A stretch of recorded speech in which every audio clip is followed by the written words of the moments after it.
दोस्तों नमस्कार। आज़ाद का अड्डा में मैं गुरमीत सिंह आज़ाद एक बार फिर आप लोगों के सामने हाजिर हूँ। आज कुछ नई चीज़ आप लोगों के सामने लेकर आ रहा हूँ और ये वाला जो वीडियो है ये मैं YouTube के लिए नहीं बना रहा हूँ, ये मैं Facebook के लिए बना रहा हूँ क्योंकि कुछ ऐसे वीडियोस अपने इस वीडियो में मैं शुमार कर रहा हूँ जो कि मुझे लगता है कि शुमार करने बहुत ज़रूरी है। इलेक्शन का एक चरण निपट चुका है, दूसरा चरण अभी आने ही वाला है और बताया जा रहा है कि पहला चरण हवा से बिल्कुल विपरीत, नदी के बिल्कुल विपरीत धारा में गया है। जैसा शोर मचाया हुआ था बीजेपी के कार्यकर्ताओं ने और बीजेपी के चाहने वालों ने, बयार बिल्कुल उसके उल्टे बही है। उसी से रिलेटेड कुछ वीडियोस मैं आप लोगों के सामने लेकर आ रहा हूँ। उम्मीद है आपको मेरे इस प्रयोग से कुछ सीखने को मिलेगा और कुछ जानकारी मिलेगी। दोस्तों, जो पहला वीडियो है वो पंजाब में एक लोकसभा संसदीय क्षेत्र है, उसका नाम इस वीडियो में आपको पता चल जाएगा, यहाँ पर का है। और यहाँ पर सुरक्षा बलों ने एक सिख को ये बोला कि आप जो गात्रा पहनते हैं, गात्रा यानी कि एक किरपान होती है छोटी सी जो कि अमृतधारी सिख धारण करते हैं, और संविधान ने ये इजाज़त सिखों को दी हुई है कि ये शस्त्र धारण करके वो हवाई जहाज में भी यात्रा कर सकते हैं। लेकिन समस्या यह हुई कि बाद में उस वीडियो में ये बोला गया कि वो पुलिस वाले को ये पता नहीं था, वो राजस्थान के किसी जैसलमेर से बिलोंग करते थे वो पुलिस वाले, उनको ये नहीं पता था। ये मैं मान ही नहीं सकता और कोई भी नहीं मान सकता कि किसी पुलिस वालों को ये नहीं पता कि सिखों के राइट क्या है, क्योंकि ये किसी भी तरीके से आप गले से उतरता नहीं है। क्योंकि सिखों को सेवा करते हुए पूरे समाज ने देखा हुआ है। जब कोविड था, कोविड में जब ऑक्सीजन के लंगर लगाए गए थे तो दुनिया ने देखा था, नंबर 1। नंबर 2, जब गुरुद्वारों के वीडियोज़ आते हैं तो उसमें देखते हैं कि जितने भी अमृतधारी सिख होते हैं वो कृपान धारण करके रखते हैं। और ये सारी दुनिया को पता है कि अमृतधारी सिखों को 5 ककारों को बिल्कुल कंपलसरी कहा गया है कि वो 5 ककार धारण करके रखेंगे। जिस सारी दुनिया को ये पता है कि कृपान जो हैं वो अमृतधारी सिख अपने अंग संग रखते हैं। और भारतीय संविधान, जैसा कि मैं पहले भी कह चुका हूँ आपको, इस बात की इजाज़त दे चुका है। इस वजह से वहाँ पर 2 घंटे का डिले हुआ वोटिंग का, और वो खामियाजा भुगतना पड़ा भारतीय जनता पार्टी को। आप एक बार इस वीडियो को देखिए।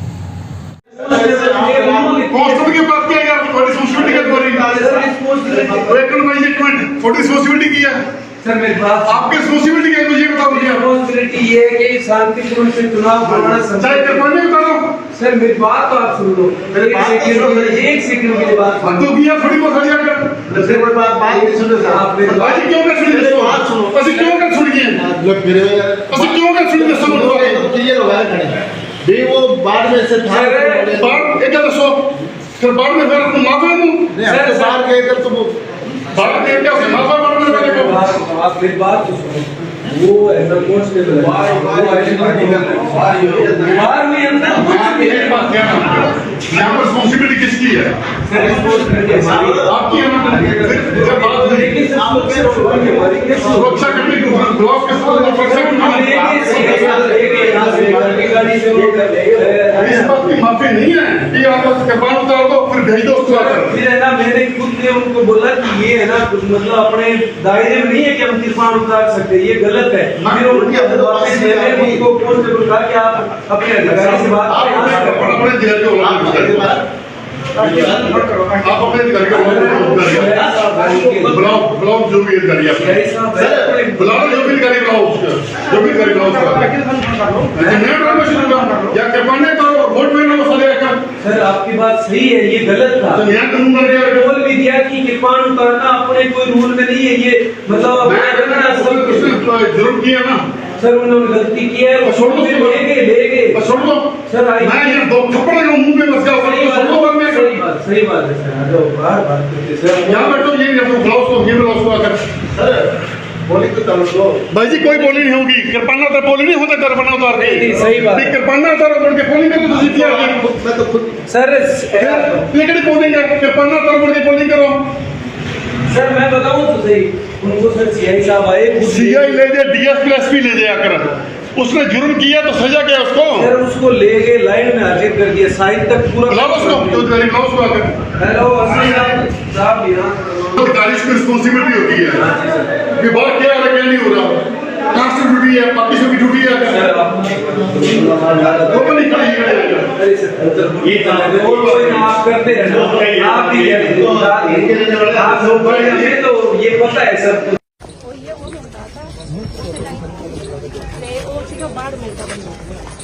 नॉलेज ही नहीं है अपने मेरा छोटा निवेदन है, मैं दास होंगी इसको ਉਹਨੂੰ ਨਹੀਂ ਪਤਾ ਸੀ ਹੈ ਨਾ ਜੀ ਤੇ ਆਪਾਂ ਛੱਡਤਾ। ਮੰਨ ਲਓ ਖੁਦਾ ਨਾ ਖਾਸਤਾ ਜਿਹੜਾ ਸਾਡੀ ਜਿਹਦੇ ਕਿਰਪਾਨ ਲਾਈ ਹੈ ਉਹ ਮਾਰ-ਮਾਰ ਫੇੜਿਆ ਮੂੰਹ ਸਜਾ ਦਿੰਦਾ ਤੇ ਬਾਅਦ ਚੋਂ ਕਹਿੰਦਾ ਜੀ ਮੈਨੂੰ ਨਹੀਂ ਪਤਾ ਸੀ ਯਾਰ, ਕੁੱਟਣਾ ਗਲਤੀ ਹੈਗੀ ਹੈ। ਨਹੀਂ ਕੁੱਟਮਾਰ ਤਾਂ ਕੋਈ ਨਹੀਂ ਨਾ ਕਿਰਪਾਨ ਉਤਾਰੋ, ਪੱਗਾਂ ਉਤਾਰੋ ਸਰਿਆਮ ਜੀ, ਕਿੱਥੋਂ ਹੈ ਲੈ ਪੱਗਾਂ ਉਤਾਰਨ ਦਾ ਨਹੀਂ ਪਿਆ। ਕਿਰਪਾਨ ਉਤਾਰੀਆਂ ਨਹੀਂ, ਐਗਜ਼ਾਮ 'ਚ ਕੀ ਹੁੰਦਾ ਸਾਡੇ ਐਗਜ਼ਾਮ 'ਚ ਕੀ ਹੁੰਦਾ? ਪੱਗਾਂ ਉਤਾਰੋ, ਕੱਢੇ ਉਤਾਰੋ। ਇਹ ਸਿਰਫ ਸਾਡੇ ਨਾਲ ਕਿਉਂ ਨਹੀਂ ਸਮਝ ਆਉਂਦੀ ਗੱਲ ਦੀ ਯਾਰ। ਵੀ ਸਿਰਫ ਮੈਂ, ਤੁਸੀਂ ਬੜੇ ਵੱਡੇ ਅਫਸਰ ਹੋ, ਮੈਂ ਤੁਹਾਨੂੰ ਬੇਨਤੀ ਕਰ ਰਿਹਾ ਵੀ ਸਿਰਫ ਸਾਡੇ ਨਾਲ ਹੀ ਕਿਉਂ?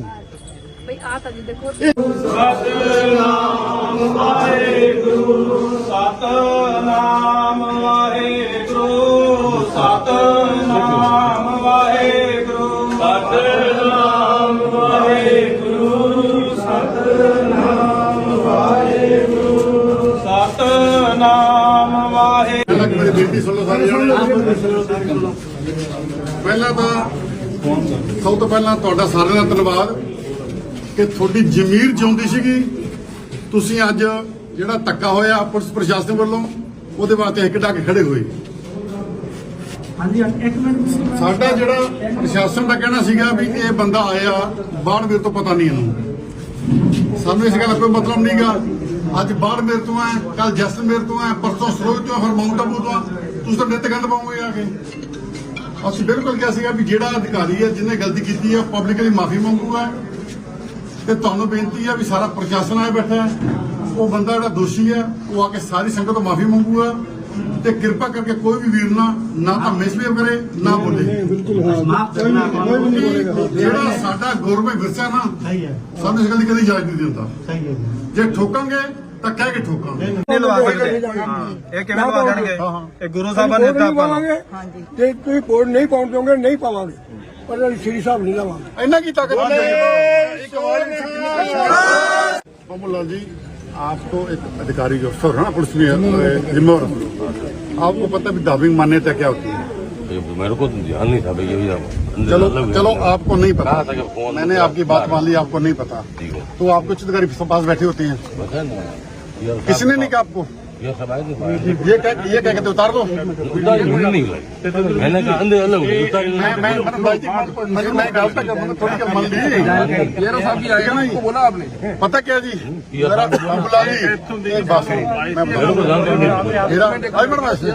मेरा पता क्या जी, हम भी चाहते हैं भी यहाँ पे सौहार्द बना रही।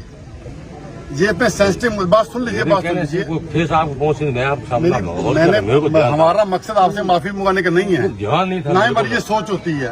हम तो ये हमारी माता के बराबर है, हम पता कि माता ने आपको 3 बार मना किया, खुद ने वोट डाले बगैर वापस चले गए।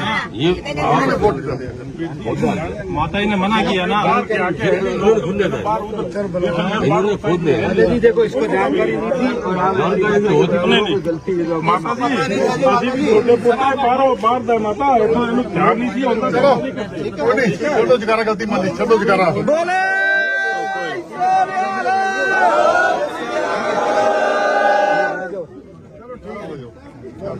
ਕੋਈ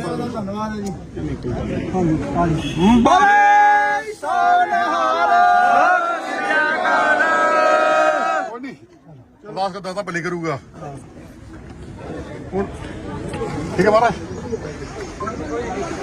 ਮੈਂ ਤਾਂ ਮੰਡੀ ਤੋਂ ਬੇਨਤੀ ਕਰਾਂ ਵੀਰੇ ਹਮੇਸ਼ਾ नहीं वो पाओगे ਵੋਟ ਪਾ ਦਿਓ ਚੱਲ ਕੇ जैसा कि अभी आपने देखा कि कितनी मुश्किल से बात को संभाला पूरा प्रशासन और पूरे वहाँ के जो लोकल लोग थे, उन्होंने मिलकर ये तय किया कि जो हुआ गलत हुआ और उसकी माफ़ी मांगी गई और अपने राइट को उन्होंने वहाँ एस्टेब्लिश किया। लेकिन अब अगला जो वीडियो है वो वीडियो मैं आपको इसलिए दिखा रहा हूँ कि आपको ये दिखाना चाहता हूँ कि भारतीय रेल जो कि सेंट्रल गवर्नमेंट के अंडर में आती है, आज उसकी जो क्या वैल्यू रह गई है। एक समय था कि भारतीय रेल की वैल्यू थी, उस वैल्यू में ये पीछे के साउंड पे आप गौर मत कीजिएगा क्योंकि मेरा रूम सड़क के किनारे है, इसलिए अवॉइड करना पड़ता है चीज़ों को। तो भारतीय रेल का एक समय था जब जनरल वाले लोग जनरल डिग्गी में बैठते थे और रिजर्वेशन वाले रिजर्वेशन में, और उसमें भी एसी में भी 3 टियर हुआ करते थे, 3 लेयरें होती थी। भाजपा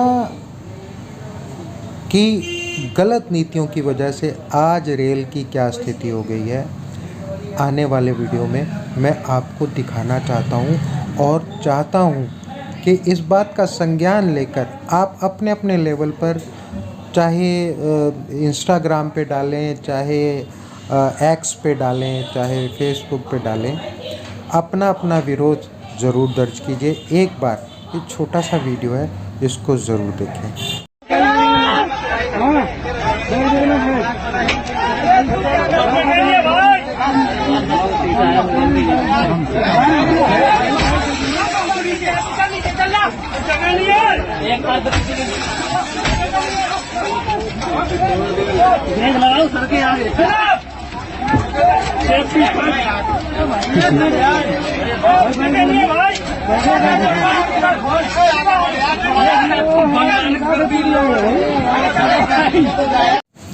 अब अगले वीडियो में मैं आपको एक अलग ही दृष्टिकोण प्रस्तुत करने जा रहा हूं, जिसमें आपको ये पता लगेगा कि बीजेपी के ही लोग, बीजेपी के विचारधारा के लोगों का प्रधानमंत्री मोदी के लिए क्या विचार है, वो क्या सोचते हैं प्रधानमंत्री मोदी के लिए।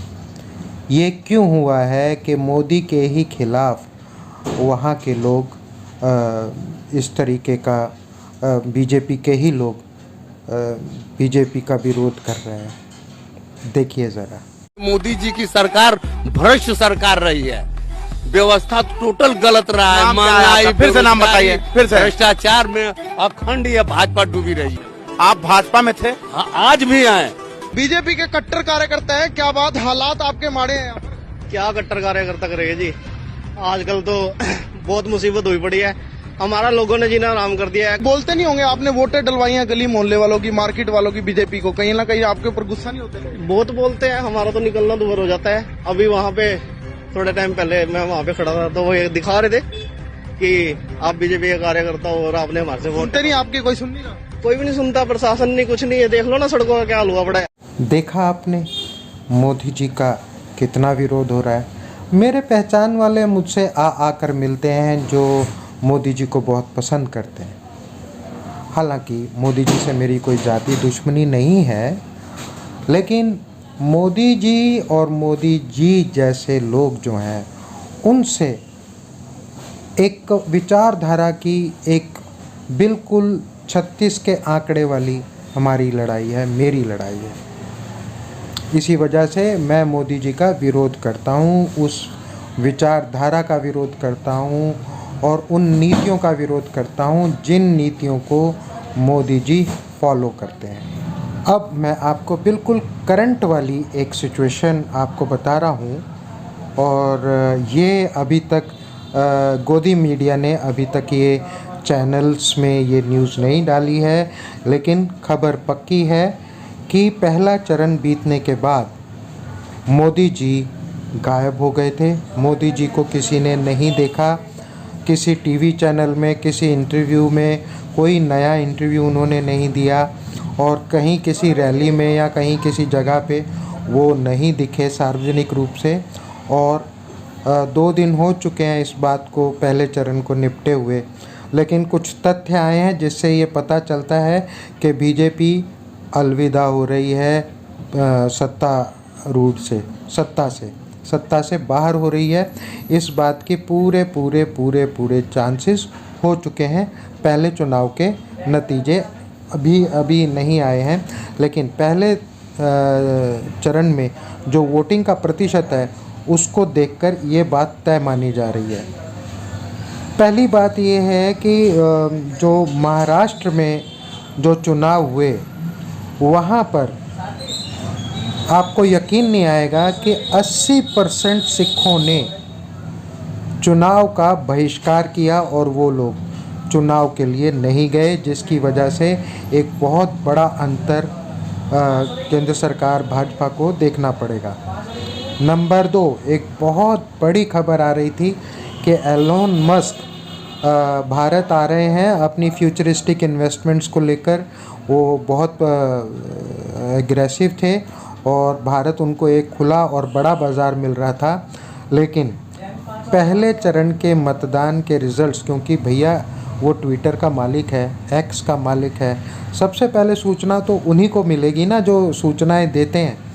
तो उन सूचनाओं का जब उन्होंने संप्रेषण किया होगा, खंगाला होगा, तो पाया कि अब इस व्यक्ति से यानी कि मोदी जी से बात करने का कोई फ़ायदा नहीं है, क्योंकि आने वाले समय में ये प्रधानमंत्री नहीं रहने वाले हैं। इसलिए एलोन मस्क ने अपनी वो यात्रा रद्द कर दी। ये एक बहुत बड़ा नेगेटिव इफ़ेक्ट पड़ने वाला है भारत सरकार पर। और तीसरा एक बहुत इम्पॉर्टेंट मुद्दा मैं आपको बताने जा रहा हूँ कि नॉर्थ ईस्ट में मिज़ोरम है, नागालैंड है, मणिपुर है, जहाँ जहाँ भी ये चुनाव रखे गए थे वहाँ पर नागालैंड के सभी ज़िलों ने चुनाव का बहिष्कार किया है। और बिल्कुल अभी खबर ये मिली कि 22 अप्रैल को दोबारा वहाँ चुनाव करवाए जाएंगे। लेकिन जो इतनी जल्दी, मतलब आप कैसे किसी का मैंडेट लेंगे जब उन्होंने पहले ही ये मान लिया कि भाई हम चुनाव में भाग नहीं लेंगे, क्योंकि सत्तारूढ़ पार्टी और राज्य सरकार ने किसी ने भी जब उनका साथ नहीं दिया तो उनका चुनाव में जाने का कोई औचित्य नहीं रह जाता। और एक बहुत पुराना नासूर दोबारा से उभर आया है, जिसको कि कांग्रेस सरकार ने 1970 से लेके और 80 के बीच में बहुत मुश्किल से सेटल डाउन किया था इन लोगों को, और मजबूती के साथ इनको भारत के साथ जुड़ा रखने के लिए इन्होंने वो सारे प्रयास किए थे, जिसका कि मोदी जी ने कचूमर निकाल दिया और वो नासूर दोबारा से उभर गया है।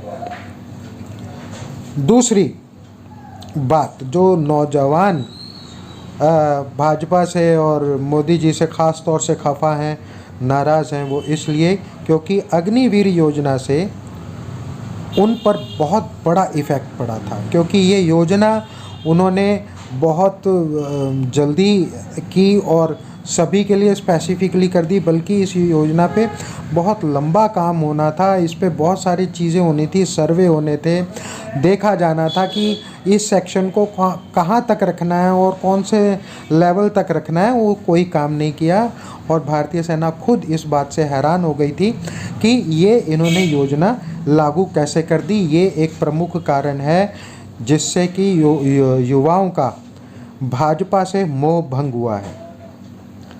और सबसे जो एक अलग बात, पांचवा जो मैंने जो नोट डाउन किया है पॉइंट, वो ये कि केवल एक उद्योगपति को सारे प्रोजेक्ट देने के लिए नीतियों में बदलाव कर देना, कानूनों में बदलाव कर देना और उनको एक्स्ट्रा सपोर्ट देना सिर्फ एक उद्योगपति को, इस वजह से बाकी के उद्योगपति भी नाराज़ हो गए। आप ये मत भूलिए कि उनके यहाँ भी बहुत से लोग एम्प्लॉई हैं और वो कंपनियां अपने एम्प्लॉइज़ से कहकर जो वोटिंग का मैंडेटा है उसका रुख मोड़ सकते हैं। ऐसा करके मोदी जी ने वहाँ पर भी मात खाई है। अब आपको हकीकत का जो बिल्कुल अभी मेरे पास आया कि नागपुर, जो कि राष्ट्रीय स्वयं सेवक संघ का गढ़ है, जिसमें कि पिछली बार मतलब 2014 में और 2019 में 72% वोटिंग हुई थी, वहाँ नागपुर में सिर्फ 55% वोटिंग हुई है।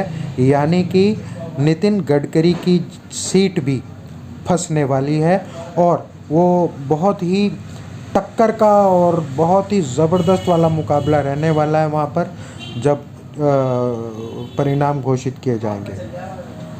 और मोदी ने जो सबसे जो एक गड़बड़ वाला काम किया, जिसकी वजह से भारतीय जनता पार्टी का जो धरातल था वो टुकड़े टुकड़े हो गया, मतलब तहस नहस हो गया, वो ये था कि विरोधी विचारधारा के लोगों को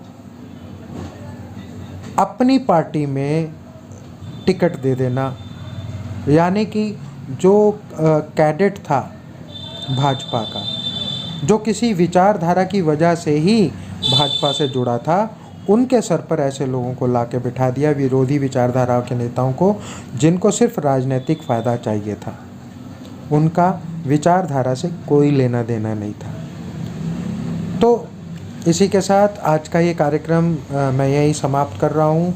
बहुत जल्द दोबारा नए विषयों के साथ आपके सामने दोबारा आऊँगा।